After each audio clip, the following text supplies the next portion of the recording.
بەڕێزان سڵاو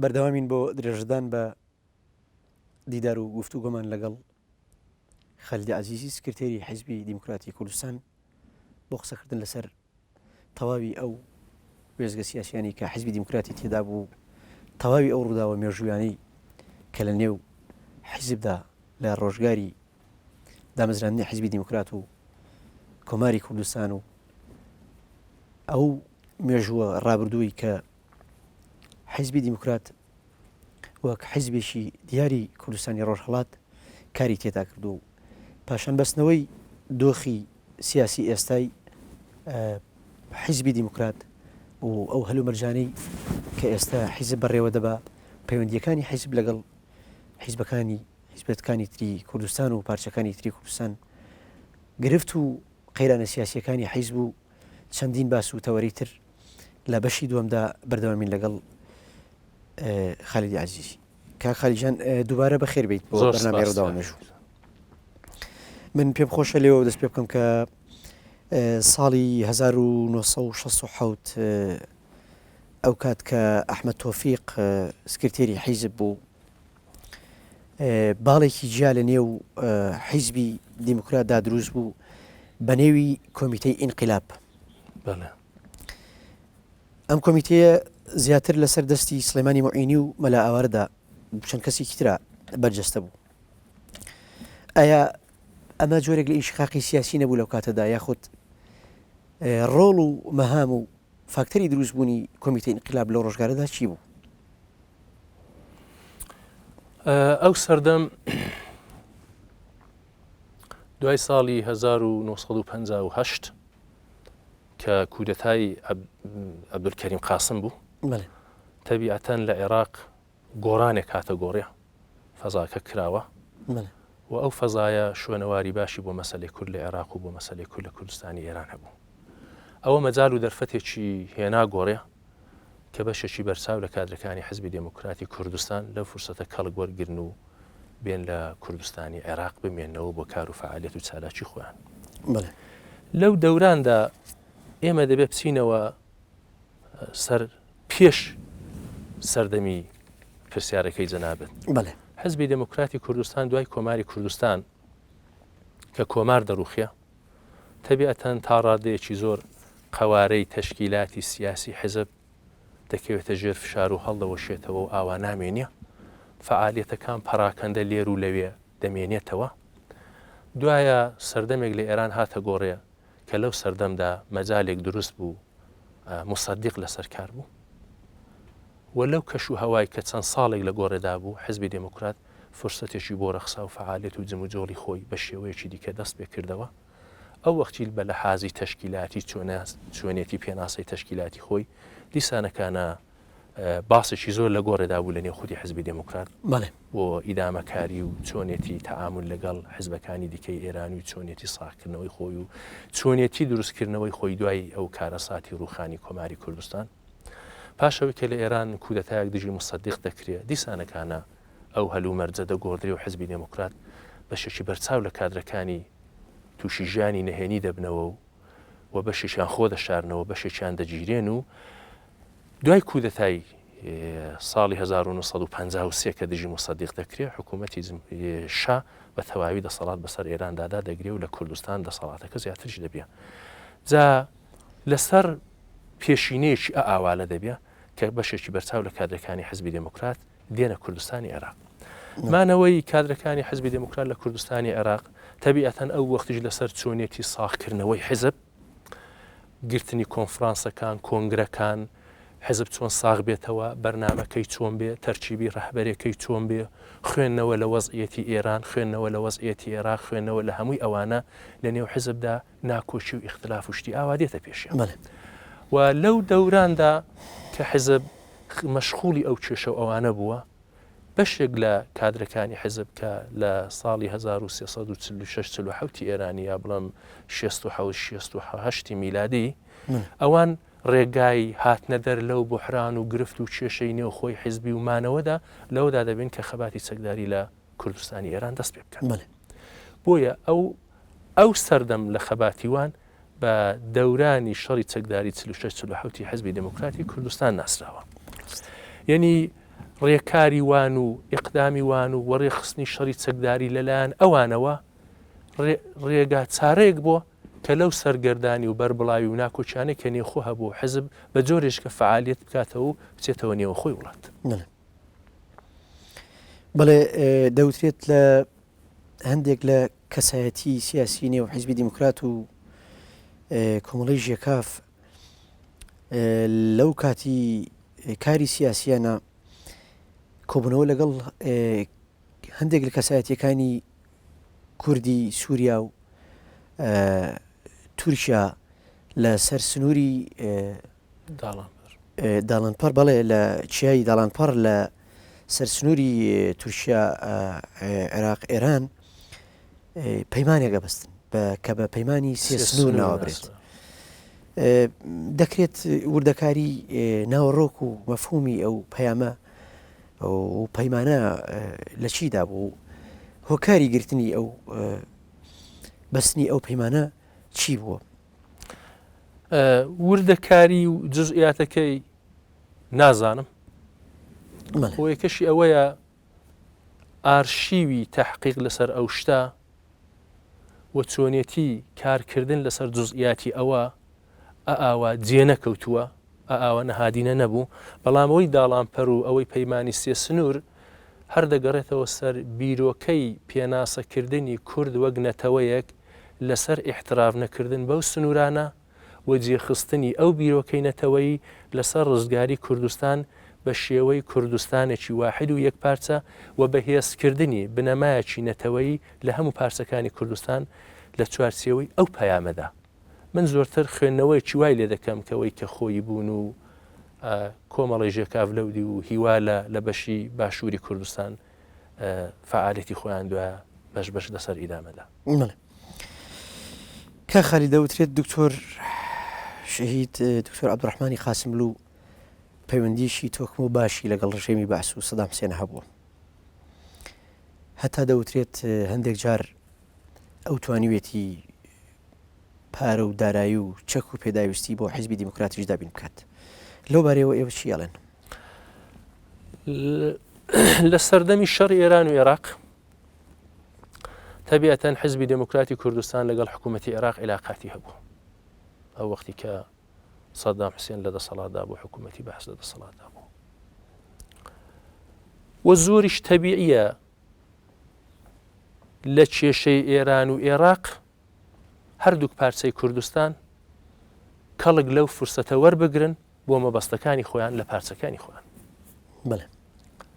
تەنانەت پێش ئەو سەردەم ڕێبەرانی حیزبی دیموکراتی کوردستان لەو سەردەمدا کە تا ڕادەیەک ئازادێک لە کوردستان هەبووە و دەورانێک لە بەغدا کاریان کردووە و لەوێ نیشتەجێ بوونەوە و ماونەتەوە و لە کاری ئەدەبی و کاری سیاسی و پەیوەندی لەگەڵ ڕووناکبیرانی کورد و عەرەب لە پەیوەندیدا بوونە، ئەو دەورانی ڕێبەرانی حیزبی دموکرات لەوێ حزوریان بووە. نفسی حزوری ڕێبەرانی حیزبی دموکرات لەو سەردەمدا و نفسی علاقاتی حیزبی دموکرات لەگەڵ حکوومەتی عێراق لە سەردەمی شەڕی ئێران و عێراقدا لە ڕوانگەی ڕەوابتەوە شتێکی زۆر سەیر نییە. یعنی حیزبی دموکرات ویست بێتی لەو فرسەتە ئیستفادە بکە لە حکوومەتی عێراق دژی ئێران. بەڵام ئەوەی گرینگە، ئەوەی بە باوەڕی من مهمە، تەبیعەتی ئەو ڕەوابتە بووە، تەبیعەتی ئەو عیلاقاتە بووە. ئەو عیلاقاتێک کە ئەو وەختی لەگەڵ حکوومەتی عێراق بووە لەسەر ئەساسی بەهێزکردنی خەباتی گەلی کورد لە کوردستانی ئێران دژی کۆماری ئیسلامی. ئەو عیلاقاتەی حزبی دموکراتی کوردستان لەگەڵ حکوومەتی عێراق ئەو وەخت هیچ پەیوەندی نەبووە بە دەخالەتی حزبی دموکراتی کوردستان لە نێوەخۆی عێراق و لە ناوخۆی کوردستانی عێراق. بۆیە عیلاقاتی ئەو سەردەمی ئێمە لەگەڵ حکوومەتی عێراق لەسەر ئەساسی بەرژەوەندی کورد بەگشتی بووە و بە شێوەی مشەخەس و عەمەلی کوردستانی ئێران. و دوای ڕووخانی حکوومەتی سەدام حوسێنیش تەواوی ئەو ئەسنادی کە بڵاوبووەتەوە هەمووی ئەوە نیشان دەدەن کە عیلاقاتی حزبی دموکرات لەگەڵ حکوومەتی عێراق یا علاقاتی شخصی قاسم لەگەڵ حکوومەتی عێراق لە ڕاستیەکەیدا علااقاتێکی زۆر سالم بووە، علااقاتێک بووە کە تابعی پرەنسیپێک بووە، علااقاتێک بووە سربەخۆیی سیاسی حزبی دموکراتی کوردستان بە تەواوی مەحفوظ بووە. ئەنی علااقاتێک نەبووە لە پەیوەندی لەگەڵ بەرژەوەندی کورد شتێکی لێ بکەوێتەوە کە بە زەرەری قەزی کورتەوە بوو. حتا لە سەردەمی شەڕی ئێرانی و عێراق و ڕووداوەکەی هەڵەبجە خوێندنەوەی دکتۆر قاسملوو لەو سەردەمدا ئەوە بوو کە حکوومەتی عێراق ئەوەندە بەدنێوە بە تایبەت بە دوای ڕووداوی هەڵەبجە و ئەوانە کە ڕەنگە عیلاقا لەگەڵ ئەو حکوومەتە لەمەو بەدوا بۆ حزبی دموکرات ئاسان نەبێ و ئوسوولەن حکوومەتی عێراقیش کە حزبی دموکراتی وەک حزبێکی سربەخۆ مستەقیل دەزانی وردە وردە وەختی پێکاتنی لەگەڵ ئێران بەڕاحەتی وڵامی حزبی دموکراتی نەدەداوە. ینی دەم هەوێ ئەوە بڵام جەوهەری عیلاقاتی ئەو سەردەمی ئێمە وەک حزبی دموکرات لەگەڵ حکوومەتی عێراق لەسەر ئەو بنەمایە بووە، ینی لەسەر ڕاگررتنی ئیستقلالی سیاسی حزبی خۆت علااقاتت لەگەڵ حکوومەتێک بێ کە کێشەی لەگەڵ کوردیشەیە و ڕاگررتنی ئیستقلالی سیاسی لای ئێمە خوێندنەوەیکی هەیە. حزبی دموکرات حزبێکی کوردیە، حزبێکی نەتەوەییە، حزبێکی سیاسی ئێرانیە، حزبێکە عەقیدەی بە دموکراسی هەیە، عەقیدەی مەمافی مرۆڤ هەیە، عەقیدەی بە هەمووی ئەوانە هەیە، هەمووی ئەوانە لەسەر یەک دەستیان دابۆتە دەستی یەکتر کە بنچینەی سربەخۆی سیاسی حزبی دموکراتیان دروست کردووە و ئەو کەسێک کە و عیلاقاتی لەگەڵ حکوومەتی عێراقی هەر حکوومەتێکی دیکە بووە دەبێت تێبکۆشێ متحید بێ بەرامبەر بەو پرینسیپانە کە تا هەروەچی ئاماژەم پێکرد کە پێناسەی سربەخۆیی سیاسی حزبی دموکراتی کوردستان دەکات. کەواتە تۆ پێت وایە دۆستایەتیکردنی دوژمنەکانی کورد جۆرێکە لە تاکتیکی سیاسی ئەتەوێ ئەمە بە ئێمە بڵیت؟ لە سیاسەتدا دژمنایەتی تێدا نییە. بۆ دژمنایەتی تێدا نییە؟ بۆیە دەڵم دژمنایەتی تێدانی هیچ دژمنایەتێک کە تاسەر نییە لە سیاسەتدا و هیچ دۆستایەتیشیش هەتاسەر نییە. سیاست شەڕی دوو خانەوادە نیە لێک بکوژن و ببن بە دژمن بە دوای خوێندا بگەڕێن. سیاست شەڕی دوو عەشیرەت نیە لێک بکوژن و دژمن بن دوایە بە خوێن مەسڵەت بکەن. لە سیاسەتدا بە خوێن مەسڵەت ناکرێ. بۆیە بۆ بەرژەوەندی نەتەوەی خۆت وەک نەتەوە و لەوێدا بۆ بەرژەوەندی حزبی لە پێناو بەرژەوەندی نەتەوەیی ئەو جوورە عیلاقات و پەیوەندیانە لەگەڵ دەوڵەتانی جۆرا و جۆر جا چە ئەو دەوڵەتانەی کێشیان لەگەڵ کورتە بێت چە ئەوانەی نەیان بێ شتێکی تەبیعی دێتە گۆڕێ. بە باوەڕی من عیلاقاتی هەر حزبێکی کوردی لەگەڵ هەر کام لەو دەوڵەتانەی کە کوردستانیان داگیر کردووە فەرزەن لە پارچەیەک لەگەڵ ئەو دەوڵەت ئەوە ئیشکالی نییە. گرفتەکە لێرەیە کە چۆن لەو عیلاقاتە کەڵک وەردەگرێ، گرفتەکە لێرەدایە چۆن پێناسەی عیلاقاتە دەکا، گرفتەکە لێرەدایە چەندە ئەو دەوڵەتە ئەو حیزبەیە ئەو لایەنە لە پێناو بەرژەوەندەکانی دەوڵەتی خۆی و بەرژەوەندی و منفعەتی خۆی لە دژی قەزیەی کورد و لە دژی حزبێکی سیاسی دیکە بەکارنێنێ. ئەوەیە زۆرتر مەسئلەیە. دەنا لە سەردەمی ئێستادا بە تایبەت لە سەردەمێکدا دەژین کە ئەحزاب و میلەتەکان و دەوڵەتەکان مەجبور بە عیلاقات و تێکەڵاوی و پەیوەندی لەوەدا هەن و کوردیش ناتوانێت بێتەوەجۆ بێ بەوە و ئەحزابی کوردیش تەبیعەتەن ناتوانن نەستە نێو ئەو گەمەیە. منتەها کە بچێ نێو گەمەیەک هەروەچی ئێرانەکان دەڵێن هەر بازی قەواعیدی بازی خۆی هەیە، ئەوەش گەمەیە کە قەواعیدی گەمەی خۆی هەیە. جا لە قەواعیدەکەدا تۆ چۆن ئەوە بەجێ دەگەێنی ئەوە زۆرتر مەبنایە. لەم تێڕۆینەی تۆ ئەکرێ بپرسم حیزبی دیموکراتی کوردستان چەند دڵخۆش و گەشتبین و بە ئومێدە یاخود چەند نیگەرانە لەو پەیوەندیە سیاسی و دیبلۆماسی و بازرگانی و هەندێک جار نهێنیانەی حکوومەتی هەرێمی کوردستان و حیزبە کوردیەکانی هەرێمی کوردستان لەگەڵ ئێران؟ لەوێ شتەکە دوو بەشە.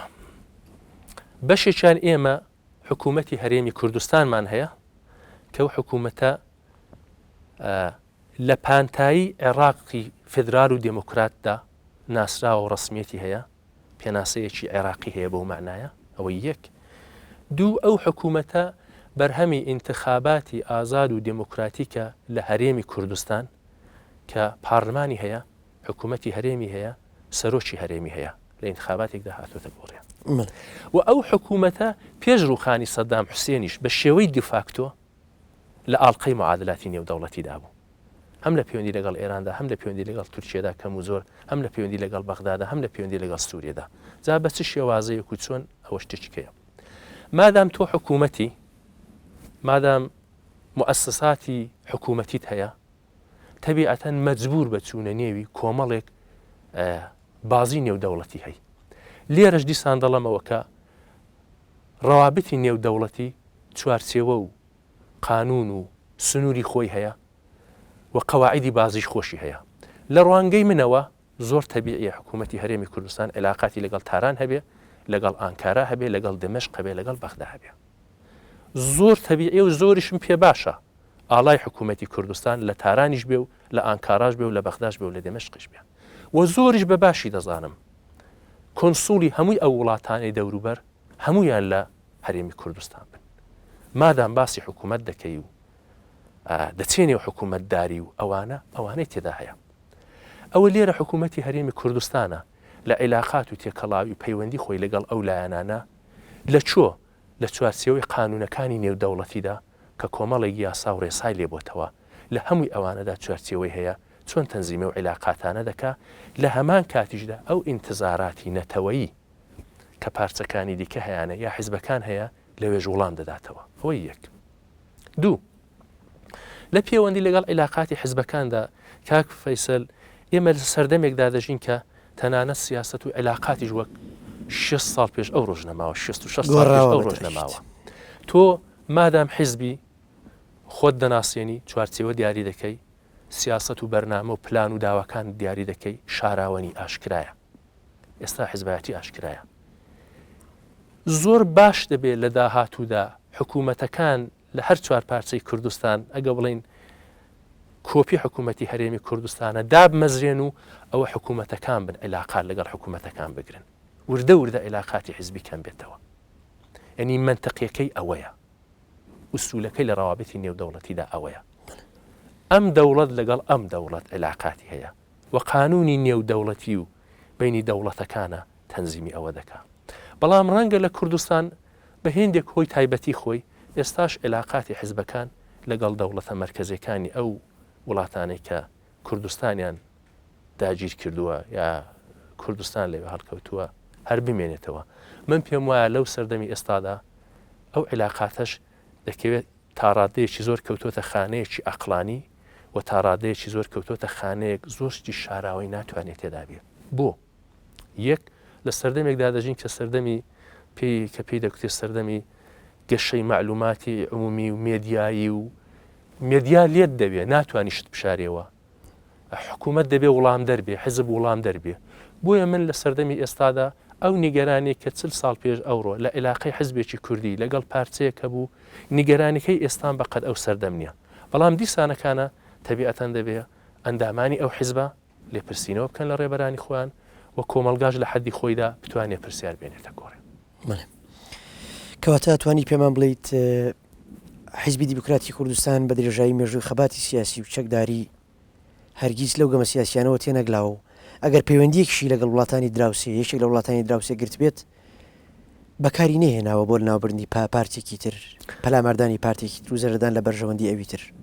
یەکەم لە سەردەمی کۆماری کوردستاندا کۆماری کوردستان و شخصی پێشەوە قازی محەممەد لەگەڵ ڕووسەکان پەیوەندی هەبوو. دەهاتن بۆ مەهاباد لەگەڵی ئەندا دەنیشتن، ئەوان دەچوون لە باکۆ میوانی حکوومەتی سۆڤیەت دەبوون. باسی بەرژەوەندی کورد و سۆڤیەت کراوە. ئەوە یەک. لەوێدا ئەسنادێک لە گۆڕێدانە کە پێشەوە قازی محەممەد بە جۆرێک جۆڵابێتەوە بەرژەوەندی کوردی وەلا نابێ. حکوومەتی کوردستان کۆماری کوردستان لەگەڵ حکوومەتی ئازربایجان لە پەیوەندی و علاقاتدا بوو. ئێمە کێشەی ئەرزیمان هەبووە، کێشەی شار و گوندەکانی ئازاری و کوردمان هەبووە، معاملەمان کردو، قەراردادمان بەستووە، لەگەڵ تەورێز عیلاقاتمان هەبووە. لەوێش کە هەمووی ئاور دەدەینەوە بە جۆرێک حزبی دموکراتی کوردستان و شخصی پێشەوە جۆڵاوەتەوە کە ئەسنادێک لە گۆڕێدانێ خوای نەخواستە بە پێچەوانەی بەرژەوەندی جۆڵابینەوە. ئێمە لە سەردەمی کۆماری کوردستاندا تەعاملمان لەگەڵ حکوومەتی قەوام السەڵتەنە لە تاران هەبووە لە زمانی شادا. لە دانیشتنەکان و لە ڕێگا چارەکاندا ئەوەندەی کە مێدیای ئێرانی نووسیبێتیان ئەوەندەی کە سەنەدەکان دەنووسێ لە هەمووی ئەوانە قازی محەممەد و حزبی دموکراتی کوردستان هەوڵی داوە کە ئەو پرەنسیپە وەلانەنێ کە ئەو سەردەم بەسەردەچیە حزبی دموکرات مەجای بازی نێودەوڵەتی نامێنێتەوە تا ئینقلابی ئێران دەکرێت دوای ئینقلابی ئێران کە شەڕی ئێران و ئێران عێراق دەکرێت حزبی دموکرات تێدەکۆشێت لە حکوومەتی عێراق دژی جمهوری ئیسلامی لە پێناو مەسەلەی کورد ئیستفادە بکە و لەو سەردەمەشدا من دڵنیام سەنەدێک لە گۆڕێدانێک کە خوای نەخواستە حزبی دموکراتی کوردستان لە نێوەخۆی کوردستانی ئێران و بەتایبەت لە نێوەخۆی کوردستانی عێراق بە جۆرێک جۆڵابێتەوە زەرەری بە بەرژەوەندی جوڵانەوەی کورد لەو پارچەیە گەیاندی بێ یا زەرەری بە بەرژەوەندی حزبەکانی دیکە گەیاندی بێ ئێمە لە سەردەمێکدا شەڕێکی بربەرینی مسلحانە کە کۆماری ئیسلامی بەسەر ئێمەیدا سەپاند بوو ئێمە نەمان دەویست ئێمە لە ئەنگری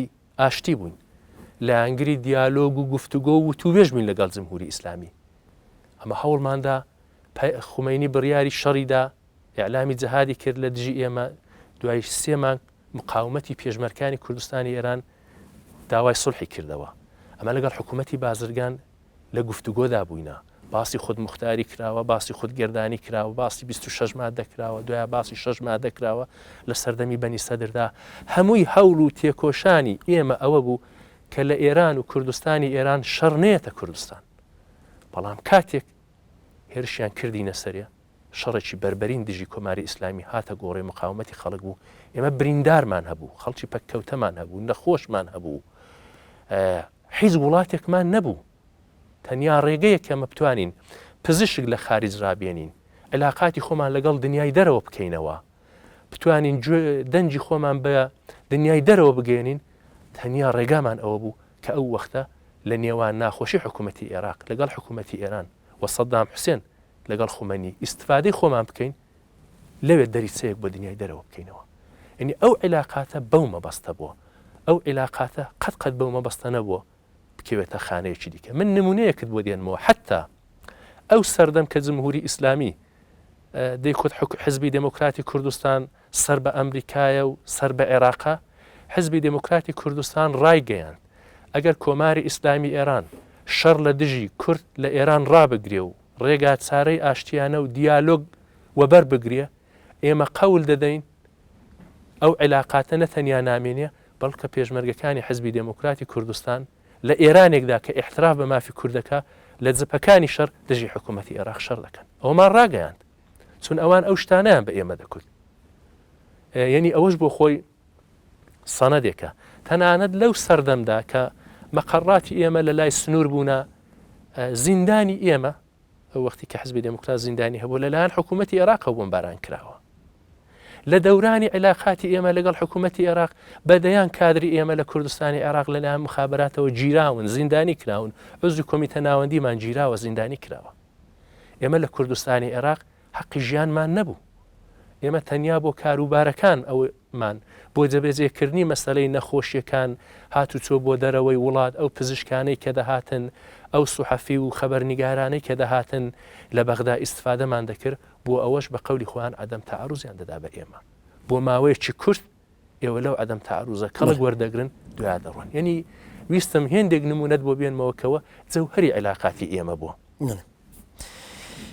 کە خەڵێت تۆ پێدوانیە کورد هەمیشە لە ناسینی دۆستەکانیا بە هەڵەیە چووە لە پەیوەندیەکانیا کەڵکی وەرنەگرتووە بۆ نمونە و پەیوەندی کە جەنابەت ئاماژەت پێکرد پێشەوە قازی محەممەد لەگەڵ رووسیا و سۆڤێتی ئەو کات و ئەو ئومێدە زۆری کە چەپەکانی کوردستانی باشوور شوێعیەکانی باشوور بە حکوومەتی ئەو کاتی سۆڤێتیانە هەڵواسی بوو ئومێدە زۆری کە پێیان هەبوو و ئەو نامەیە کە شێخ مەحموودی حەفید لە سەروەختی دەسەڵاتی خۆیدا بۆ لێنینی ئەنێرێ پێدوانیە تەواوی ئەم پەیوەندیانە لە دوجارە کە دەبینین کە سۆڤێت ئەو سۆڤێتی کە هاوکاری پێشەوە قازیەکە لە دروستکردنی کۆمارە هەر ئەویش کۆمارە ڕوخێنێ و لە نێوی ئێبا و بە گورگان خواری دەکات پێدوانیە ئێمە هەمیشە کوردبین بووین هەمیشە بچووکتر بووین لەوەی کە دۆستەکانی خۆمان وەک پێویست بناسین و کەڵک لە پەیوەندیانە وەرگرین ببوورە دوای ئەم ناوبڕە وەڵامی پرسیارەکەم ناوبڕێک و ئەگرێنەوە بەلاتان